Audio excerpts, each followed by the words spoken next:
warahmatullahi wabarakatuh. Saya Asmawiyah, dosen manajemen dari Setia Tridharma Nusantara. Di video ini saya akan memaparkan mata kuliah Manajemen Sumber Daya Manusia pada pertemuan ketiga yang terkait tentang disiplin kerja. Ada beberapa capaian pembelajaran yang ingin dicapai. Yang pertama, mahasiswa mampu memahami pengertian dari disiplin kerja. Kemudian yang kedua, mahasiswa mampu menjelaskan faktor-faktor apa saja yang mempengaruhi dari disiplin kerja. Kemudian yang ketiga, mahasiswa mampu memahami jenis-jenis dari disiplin kerja. Dan yang terakhir, mahasiswa mampu menjelaskan indikator-indikator apa saja yang terdapat dalam disiplin kerja. Baik, yang pertama saya akan menjelaskan pengertian dari disiplin kerja. Untuk lebih jelasnya, silahkan kalian simak video berikut. Secara umum, disiplin kerja merupakan salah satu elemen penting dalam dunia kerja yang berperan penting dalam pencapaian tujuan organisasi. Disiplin kerja mencakup berbagai aspek seperti ketaatan terhadap aturan, ketepatan waktu, produktivitas, serta etika dalam kerja. Dalam lingkungan kerja yang disiplin, setiap individu diharapkan mampu mengatur dan mengendalikan dirinya untuk menjalankan tugas dan tanggung jawabnya sesuai dengan standar yang telah ditetapkan. Disiplin kerja tidak hanya mempengaruhi kinerja individu, tetapi juga berdampak pada efisiensi dan efektivitas seluruh organisasi. Selanjutnya ada beberapa definisi disiplin kerja menurut para ahli. Yang pertama ada menurut Mangkunagara, di mana Mangkunagara menyatakan bahwa disiplin kerja sebagai pelaksanaan manajemen untuk memperteguh pedoman-pedoman yang ada di dalam suatu organisasi. Kemudian yang kedua, menurut Sutrisno, di mana Sutrisno mengatakan bahwa disiplin kerja sebagai sikap, kesediaan, dan kerelaan seseorang untuk mematuhi dan mentaati norma-norma peraturan yang berlaku di dalam suatu perusahaan.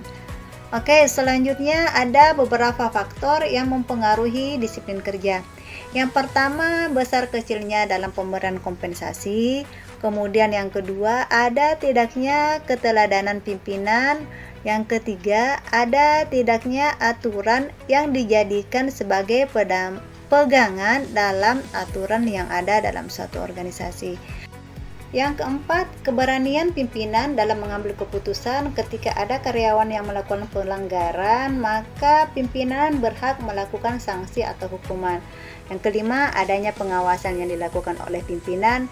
Dan yang terakhir, adanya perhatian yang diberikan pimpinan terhadap karyawannya. Selanjutnya, ada beberapa langkah-langkah yang dilakukan disiplin dalam bekerja. Simak video berikut.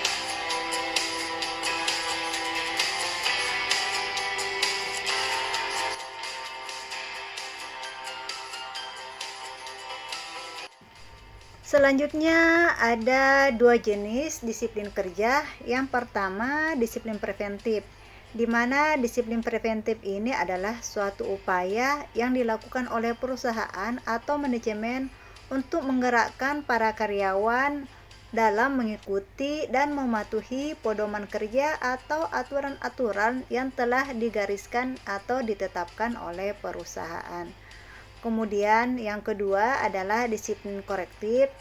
Disiplin korektif adalah suatu cara atau upaya yang dilakukan oleh perusahaan dalam melakukan tindakan ketika ada karyawan yang melakukan pelanggaran atau kesalahan, di mana karyawan diberikan hukuman sesuai dengan perbuatan atau pelanggaran yang dilakukan.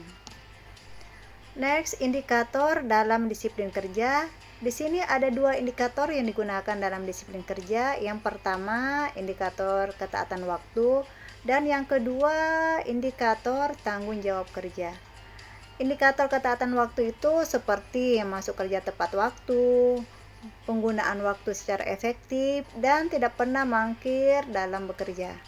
Kemudian indikator yang kedua, tanggung jawab, diantaranya mematuhi semua peraturan organisasi atau perusahaan, mengerjakan pekerjaan sesuai dengan target yang ditentukan, dan yang ketiga, membuat laporan harian kerja. Demikianlah video pembelajaran kali ini, semoga bermanfaat buat kalian semua. Sekian dan terima kasih. Assalamualaikum warahmatullahi wabarakatuh.